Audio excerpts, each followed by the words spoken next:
बेवफा के नाम से पचारू हो गई, बेवफा के नाम से पचारू हो गई।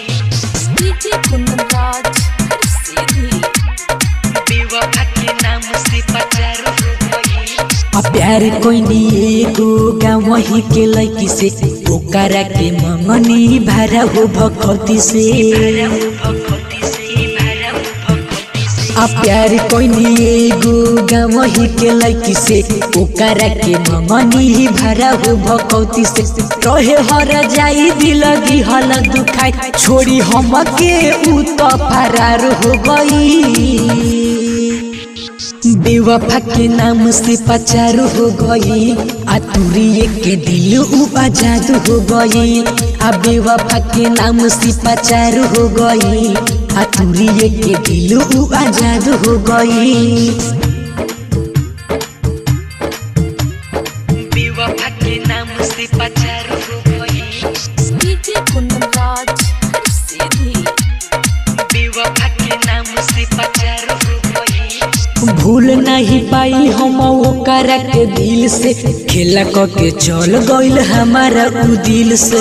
हमारा उ दिल से, हमारा उ दिल से। भूल नहीं पाई हम ओकरा के दिल से खेला क के चल गइल हमारा उ दिल से। रहे हर जाई दिल दिहल दुखाई छोड़ी हम के उ तो फरार हो गई। बेवफा के नाम से पचार हो गई तुरिये के दिल उ आजाद हो गई। बेवफा के नाम से पचार हो गई तुरिये के दिल उ आजाद हो गई। बेवफा के नाम से पचार हो गई। डीजे कुंदराज सीधी बेवफा के नाम से पचार हो गई। जेकरा से प्यार कोई उहे तो कलीफ बा ओकरा के भूल के जिया मुश्किल बा। मुश्किल बा, मुश्किल बा।